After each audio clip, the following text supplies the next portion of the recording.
प्रिय छात्रों, स्वागत है आपका क्लास 10वीं के एनसीईआरटी मैथ में। और आज के इस लेक्चर में हम लोग प्रश्नावली 3.1 का प्रश्न नंबर 3 जो है अच्छे से हल करेंगे।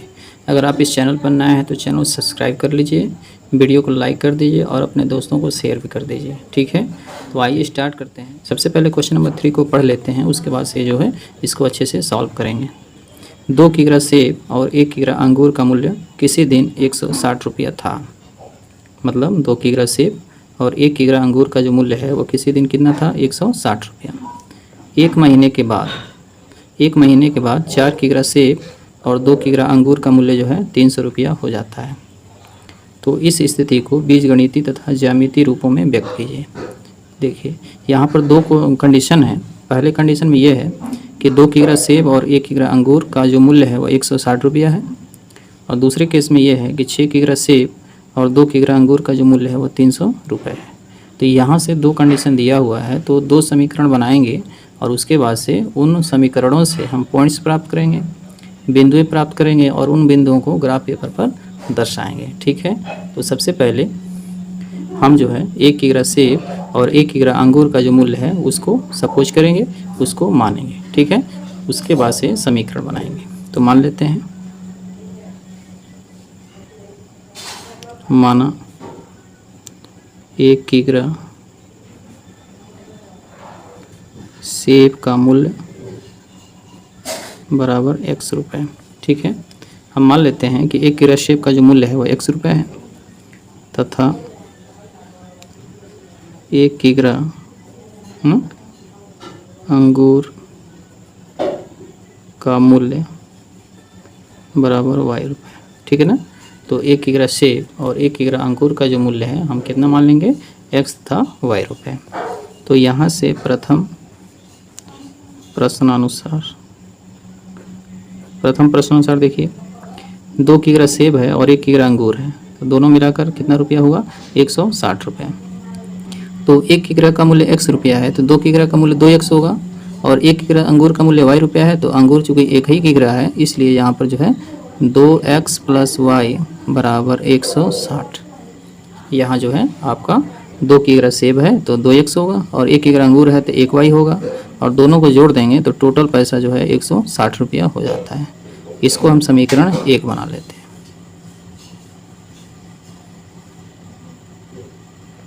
इसके बाद से द्वितीय प्रश्नानुसार, अब जो है दूसरा प्रश्नानुसार हम ले लेते हैं। यहाँ देखिए 4 किग्रा सेब है और 2 किग्रा अंगूर है, तो हम इसको लिख सकते हैं 4x प्लस 2y और इसका पैसा है 300 रुपये। ठीक है ना, यहाँ जो है 4 किग्रा सेब मतलब 1 किग्रा का मूल्य x है तो 4 किग्रा का 4x होगा, और 1 किग्रा अंगूर का मूल्य y है तो 2 किग्रा का मूल्य कितना होगा, 2y होगा। अब दोनों को जोड़ दिया जाएगा तो कितना होगा, 300 रुपये। और यहाँ से हम क्या करेंगे, 2 से इसमें डिवाइड कर देंगे तो ये हो जाएगा 2x प्लस y बराबर 150। ये आपका समीकरण नंबर 2 प्राप्त हो गया। ठीक है, अब हमारे पास जो है 2 समीकरण प्राप्त हो गया है, और दोनों समीकरणों से हम क्या करेंगे कि x और y के मान ज्ञात करके हम बिंदु प्राप्त करेंगे। ठीक है, तो क्या किया गया, सबसे पहले 1 किग्रा सेब का मूल्य x रुपया माना गया, 1 किग्रा अंगूर का मूल्य y रुपया माना गया। तो फिर पहले प्रश्नानुसार जो है 2 किग्रा सेब है और 1 किग्रा अंगूर है, तो दोनों को मिलाकर जो है 160 रुपया हुआ। द्वितीय प्रश्नानुसार जो है 4 किग्रा सेब है और 2 किग्रा अंगूर है, दोनों को मिलाकर 300 हुआ। तो 2 से डिवाइड करने पर यहाँ से मिलेगा 2x, यहाँ से y और यहाँ से इसका आधा हो जाएगा 150। ठीक है, अब 2 समीकरण हमारे पास जब मिल गए हैं तो दोनों समीकरणों से अब हम जो है अलग अलग y के और अलग अलग x के जो मान रख के प्राप्त करेंगे। तो यहाँ पर जो है समीकरण 1 से हम आगे बढ़ेंगे। समीकरण 1 से पहला समीकरण ले लेते हैं, 2x प्लस y बराबर 160, तो y बराबर हो जाएगा 160 माइनस 2x। ठीक है, y बराबर 160 माइनस 2x, और फिर जो है यहाँ पर हम टेबल बनाएंगे, उसके बाद से जो है x का मान रखेंगे, y का मान प्राप्त होगा। तो यहाँ पर हमने टेबल बना लिया है, और इस टेबल में है ना x और y जो है यहाँ लिख देंगे, और 3 पॉइंट्स प्राप्त करने के लिए 3 कॉलम बनाएंगे। ठीक है, अब देखिए यहाँ जो मान है, देखिए यहाँ 160 है और यहाँ 2x है, तो x का ऐसा मान हमको रखना है कि अगर 2 से गुणा करें है ना, x के मान में अगर 2 से गुणा करें तो वह मान जो है 160 के करीब दिया हुआ है। 160 y बराबर 160 माइनस 2x, तो x के मान हम भरेंगे और 2 से गुणा करेंगे और वह मान 160 के आसपास आएगा, तो फिर घटा कर जो है इस मान को लिखेंगे। तो x का मान ले लेते हैं। देखिए चूँकि x का मान हमको रखना है तो यहाँ ले लीजिए 50, x का मान 50 लीजिए। तो जब यहाँ 50 रखेंगे तो 50 दूना में कितना होगा, 100 होगा।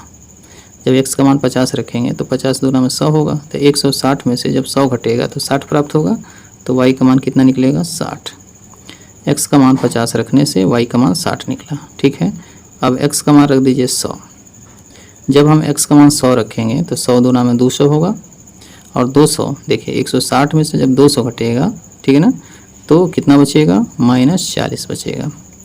x का मान 100 रखना है तो 100 दूना में 200, और 200 मतलब 160 माइनस 200 करेंगे तो घटाएंगे, तो घटाने पर देखिए कम में से अगर अधिक घट रहा है, 160 में से अगर 200 घटेगा तो माइनस बचेगा 40, ये प्राप्त हुआ। फिर जो है हम x की जगह पर 150 रखेंगे। तो जब x की जगह पर 150 रखेंगे तो 2 से गुणा होगा, तो 2 से 150 में गुणा करेंगे तो यहाँ होगा 300, और 160 में से आपको 300 घटाना है, मतलब 360 में से 160 को घटा देना है। तो 0 हुआ, 10 में से 6 निकला 4, यहाँ 2 बचेगा, 2 में से 1 निकला 1, तो मिल गया 140। लेकिन ये भी किस में आएगा, माइनस में आएगा, तो ये हो जाएगा -140। तो यहाँ पर जो है हमने x का मान रखा 50 तो y का मिला 60, x का मान रखा 100 तो y का मिला -40, x का मान रखा जो है 150 तो 2 से 150 में गुणा हो तो 300 होगा, और 160 में से जब 300 घटेगा तो -140 जो है प्राप्त हो जाएगा। ठीक है, तो यहाँ जो बिंदु प्राप्त हुआ है उसको हम a लिख देंगे। पहला जो बिंदु है a 50 और 60, दूसरा जो बिंदु होगा वह 100 -40, ठीक है, और तीसरा जो बिंदु होगा 150 और -140। ठीक है, तो इस तरह से जो है पहले समीकरण से 3 बिंदु जो है प्राप्त हुआ। ठीक, अब जो है हम दूसरे समीकरण से भी 3 बिंदु प्राप्त करेंगे। हम दूसरा जो समीकरण यहाँ पर आप देख सकते हैं कि दूसरा समीकरण है 2x + y बराबर 150, तो y बराबर हो जाएगा 150 माइनस 2x, ये दूसरा समीकरण हो गया आपका। ठीक है ना, और इसी के साथ साथ जो है अब हम इसमें मान रखेंगे। देखिए यहाँ रख देंगे x, यहाँ रख देंगे y, तो x का मान रखना है और y का मान प्राप्त करना है। तो x का मान देखिए हम जैसे वहाँ रखे थे 50 और 150, वही मान यहाँ भी रखना है। तो x का मान रख दीजिए 50, तो यहाँ 50 रखेंगे तो 50 से 2 में गुणा होगा तो यहाँ हो जाएगा 100, तो 150 में से जब 100 घटेगा तो कितना बचेगा, 50 बचेगा। ठीक है ना, जब हमने 50 रखा x का मान तो 50 दूना में 100, और 150 में से जब 100 घटेगा तो 50 प्राप्त होगा। फिर उसके बाद रख दीजिए 100, तो 100 से 2 में गुणा होगा तो 200 होगा, 100 से 2 में गुणा होगा 200 होगा, तो 150 में से जब -200 होगा तो यहाँ बचेगा -50, क्योंकि कम में से अधिक घटाएंगे। जैसे 150 में से जब 200 घटाएंगे तो -50 प्राप्त होगा। अब यहाँ रखना है 150, तो 150 का जब 2 में गुणा करेंगे तो यहाँ होगा 300, तो 150 में से जब 300 घटेगा तो माइनस आएगा -150, क्योंकि 150 माइनस 300 होगा तो कम में से जब अधिक घटेगा ना तो माइनस में लिखा जाएगा। ठीक है, तो 150 में जब 300 नहीं घटेगा तो 300 में से 150 घटाएंगे और माइनस में आएगा, वह जो मान है उसको माइनस में लिखना है। तो यहाँ जो है 3 बिंदु और प्राप्त हो गया है, तो इन 3 बिंदुओं को हम लोग लिख लेंगे। ठीक है ना, डी जो है x का मान पहले y का मान बाद में, तो 50 और 50 आया। फिर d के बाद e लिख लीजिए, तो x का मान पहले लिखना है तो ये हो गया 100 माइनस 50, फिर जो है f लिख लीजिए, तो यहाँ से 150 और -150। तो इस तरह से जो है इस समीकरण से भी हमें 3 बिंदु जो है प्राप्त हुआ।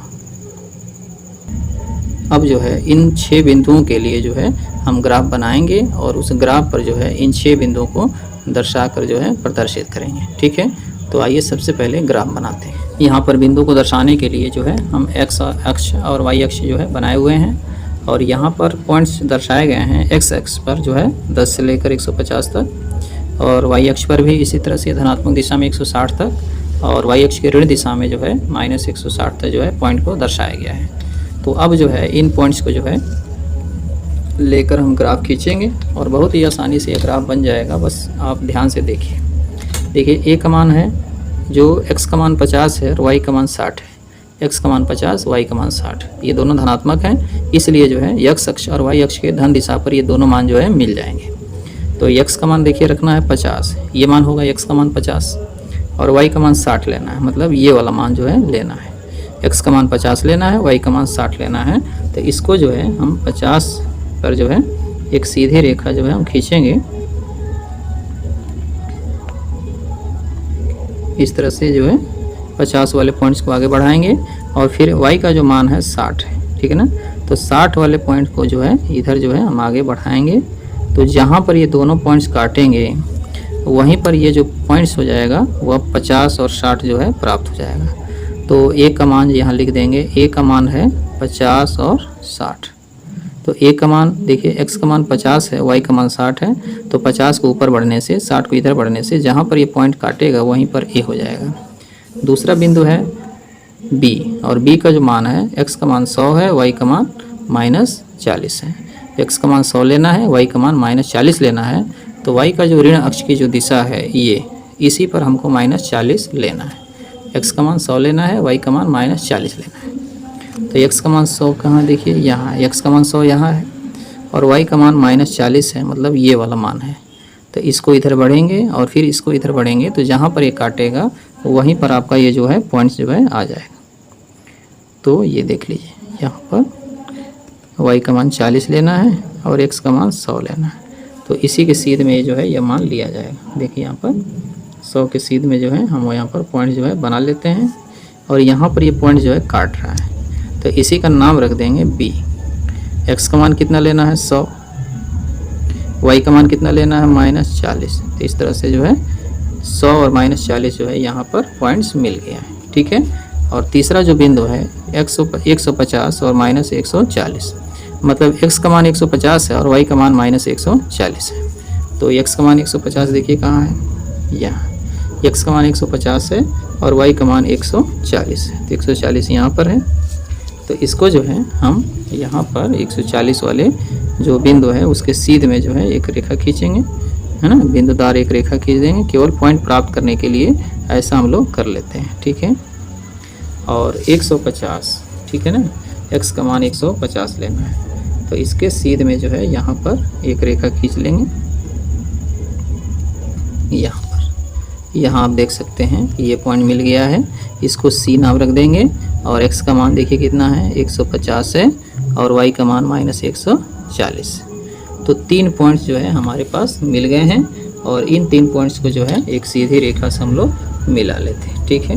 और आप देख सकते हैं कि ये तीनों पॉइंट जो है एक सीधी रेखा में मिल रही हैं। तो इसको जो है हम सीधी रेखा जो है खींच लेते हैं इस तरह से। तो यह जो है एक सीधी रेखा प्राप्त हो गई और इस रेखा का जो समीकरण होगा, अभी जो है इस रेखा पर उस समीकरण को लिखेंगे जिस समीकरण का ये रेखा जो है प्राप्त हुआ है। अब क्या करेंगे, इसी प्रकार से जो दूसरे समीकरण से जो 3 पॉइंट्स प्राप्त हुए थे, इन 3 पॉइंट्स को भी जो है हम ग्राफ पर दर्शाएंगे, ठीक है। तो इसके लिए देखिए x का मान 50 है, y का मान 50 है। तो x का मान 50 लेना है और y का मान भी 50 लेना है, लेकिन धन दिशा में। देखिए यहाँ पर x का मान 50 मतलब यहाँ, और y का मान भी 50 लेना है। तो इसका मतलब ये जो पॉइंट होगा कुछ इस तरह से होगा, यहाँ पर आपका वो पॉइंट्स मिल जाएगा।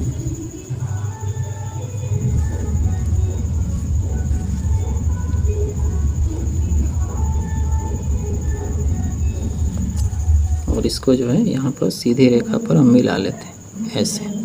तो पहला पॉइंट से यहाँ पर आपका मिल गया है और इस पॉइंट का नाम है D। और D का कितना निर्देशांक था, D का जो निर्देशांक था वो 50 था। तो यह जो पॉइंट होगा वह वहाँ आप लिख देंगे D 50 और 50, है ना। उसके बाद से E है, देखिए E कितना है 100 और 50, माइनस में x का मान 100, y का मान -50। तो x का मान 100 कहाँ है, यहाँ है, और y का मान -50 है। तो 50 y का मान नीचे होगा इस तरह से। तो यहाँ पर जो है हम एक सीधी रेखा खींचेंगे और इस 100 वाले पॉइंट्स को जो है यहाँ पर फिर से हम लोग लाएंगे।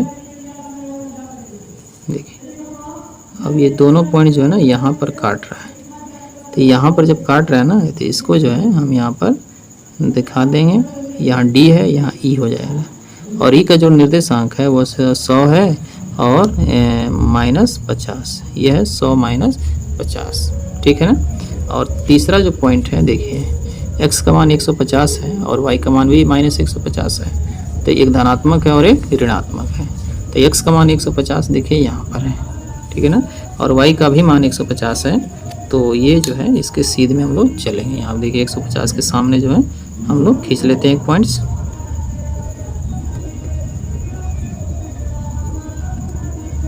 और साथ ही साथ x का जो मान है 150, उसको जो है हम सीधे रेखा के साथ यहाँ पर खींच लेंगे, और यहाँ पर वह जो है पॉइंट्स मिल रहा है। तो इस पॉइंट को हम यहाँ पर लिख सकते हैं f बनाकर 150 और -150। तो पहले समीकरण के भी 3 बिंदु हमने प्राप्त किया, तो हमने एक ग्राफ बनाया, एक सीधी रेखा प्राप्त हुई। उसी तरह से दूसरे समीकरण के लिए जो 3 बिंदु प्राप्त किया गया था, अब उसके लिए जो है हम एक सीधी रेखा खींचेंगे इस तरह से। तो आप देख सकते हैं कि एक सीधी रेखा हम लोग खींच लेते हैं, और आप देख सकते हैं कि यहाँ पर दोनों रेखाएं जो हैं समांतर प्राप्त हो रही हैं। तो पहले रेखा पर जो पहला समीकरण था उसको लिख देंगे, और दूसरे रेखा पर जो दूसरा समीकरण था उसको लिख देंगे, ठीक है। तो आप देख सकते हैं कि ये पहला समीकरण है, ये दूसरा समीकरण है। तो पहले रेखा पर है ना, जो पहला रेखा हमने खींचा है, वहाँ पर पहला समीकरण लिख देंगे 2x + y = 160। ये पहले समीकरण का पहला रेखा है ना, जो ए बी सी से होकर जा रहा है। और दूसरा जो समीकरण है उसी से दूसरा रेखा खींचा गया है। तो दूसरे रेखा का जो समीकरण है उसको आप चाहें तो यहाँ भी लिख सकते हैं, है ना। यहाँ आप जो है लिख सकते हैं, कितना है 2x + y = 150। आप देख सकते हैं कि ये दूसरा समीकरण था, और दूसरे समीकरण का दूसरा रेखा प्राप्त हुआ है, जो किससे होकर जा रहा है, डी से होकर जा रहा है, ई से होकर जा रहा है और एफ से होकर जा रहा है। इन तीनों बिंदुओं से होकर जा रहा है, ठीक है। तो एक बार जो है और इसको शुरू से देख लीजिए, है ना, जिससे जो है अपने मन से प्रैक्टिस करेंगे और फिर अपने मन से भी बनाने। तो यहाँ पर आपके सामने ये प्रश्न था तीसरा, और इस प्रश्नावली का लास्ट प्रश्न है। तो यहाँ पर कंडीशन दिया हुआ था कि 2 किलो सेब और 1 किलो अंगूर का मूल्य 160 रुपया है, और 1 महीने के बाद से 4 किलो सेब और 2 किलो अंगूर का मूल्य 300 रुपया हो जाता है। तो हमें इसको ग्राफ विधि से दिखाना था। तो 1 किलो सेब का मूल्य 100 रुपया मानते हैं, 1 किलो अंगूर का मूल्य y रुपया मानते हैं। तो प्रथम प्रश्नानुसार जो है 2 किलो सेब है और 1 किलो अंगूर है, तो दोनों का मूल्य 160 रुपया हो जाता है। उसी तरह से द्वितीय प्रश्नानुसार जो है 4 किलो सेब और 2 किलो अंगूर का मूल्य जो है 300 रुपया हो जाता है। तो 2 से डिवाइड करके इसको और छोटा कर सकते हैं। तो हमारे पास 2 समीकरण प्राप्त होता है, पहला और दूसरा। और पहले समीकरण से ये 3 बिंदु प्राप्त करते हैं, पक्षांतर करके 2x + y = 160। तो y = 160 - 2x, तो x के जो है 50, 100 और 150 मान लेते हैं। तो इसी के अकॉर्डिंग जो है y के मान प्राप्त होते हैं। तो यहाँ से a b c जो है 3 बिंदु जो है प्राप्त करते हैं, जिसमें पहला x का मान होता है, दूसरा y का मान होता है। उसी तरह से समीकरण 2 से 2x + y = 150, तो y = 150 - 2x। तो यहाँ से भी x के जो है 3 मान लेते हैं, 50, 100 और 150, और इन तीनों मानों को जब यहाँ x के जब भरेंगे तो ये 150 में जब घटाएंगे ना, तो ये 3 अलग अलग मान प्राप्त होंगे, और इन दोनों मानों को फिर से लेकर जो है 3 अन्य बिंदु जो है प्राप्त करेंगे, डी, ई और एफ। अब हमारे पास प्राप्त हो गए हैं 6 बिंदु, और इन 6 बिंदुओं को जो है अब हम ग्राफ पेपर पर दर्शाएंगे। तो इन 6 बिंदुओं को लेकर जो है हमने एक ग्राफ बनाया है ना। ये x डैश है, y और y डैश है ना। इस पर जो है हम देख सकते हैं कि यह जो पहला समीकरण जो पहला जो रेखा है वह a b c से होकर जा रहा है, और दूसरा जो है d e f से होकर जा रहा है। तो इस तरह से ये 2 समांतर रेखाएं प्राप्त होती हैं, और यह जो है प्रश्न नंबर जो है 3 का हल हो जाता है अच्छे से। इसलिए वीडियो को लाइक कर दीजिएगा और शेयर भी कर दीजिएगा ना। चैनल पर नए होंगे तो चैनल जरूर सब्सक्राइब कर लीजिएगा। मिलते हैं अगले प्रश्नावली में, प्रश्नावली 3.2 में कुछ नए मेथड के साथ, कुछ नए सवालों के साथ। तब तक के लिए धन्यवाद।